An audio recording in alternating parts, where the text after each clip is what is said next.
Бүгін 150 мыңға жуық адам өмірден озады.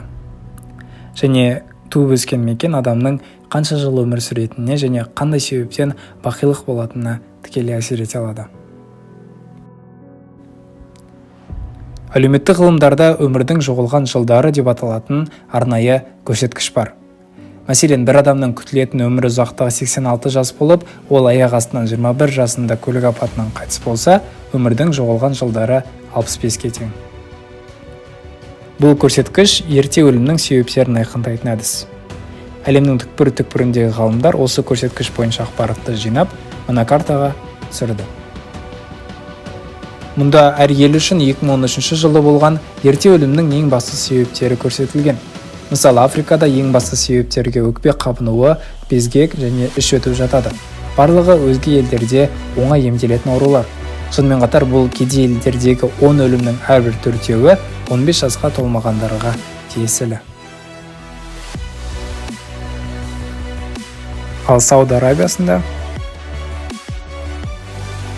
осы күнге дейін халқының жартысы көлік айдаудан шеттетілген болса да, бұл елдегі ерте өлімге әкелетін ең басты себеп көлік апаты. Көлік үстінде әртүрлі қауіпті іс-қимылдар жасау мұнда жастар арасындағы үрдіске айналған. Нәтижесінде Сауд Арабиясында күніне 19 адам көлік апатынан мерт болады. Ал Венесуэлада өткен жылы 25 мың адам қылмыскерлердің қолынан қаза тапқан. Осылайша бұл елдегі ерте өлімге әкелетін ең басты себеп зорлық-зомбылық. Жалпы қылмыскерлердің тек 8% ғана жауапқа тартылған. Дәл осындай жағдай Колумбияға да таныс.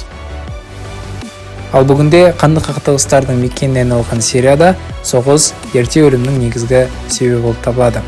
Қытайда көптеген адам миға қан құйылудан қаза табады. Бұл Қытай үшін жаңа құбылыс, себебі соңғы 30 жылда елдегі өнеркәсіп пен инфрақұрылымның дамуымен қатар, мұнда біз Африкада байқаған әртүрлі аурулардың көрсеткіші түскен. Алайда экономиканың мықты болуы азаматтардың көбірек май мен қан тұтынуына және азырақ қимылдауына, лас ауамен демалуына әкеп соғады.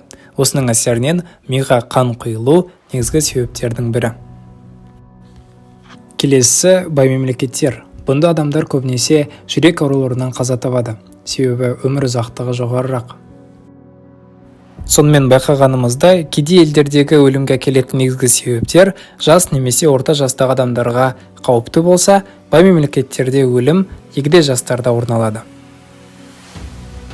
Енді жақсы жаңалықтарға тоқталсақ, өмірдің жоғалған жылдары көрсеткіші жыл сайын азайып келеді. Азаматтар жыл сайын ұзағырақ өмір сүруде. Сондықтан бүгін тек өлім туралы айтқанымызға қарамастан, бұл шынымен де жақсы жаңалық. Назар қойып тыңдағандарыңызға рахмет. Сіздермен болған IQ, енемен құдықты бірге қазайық.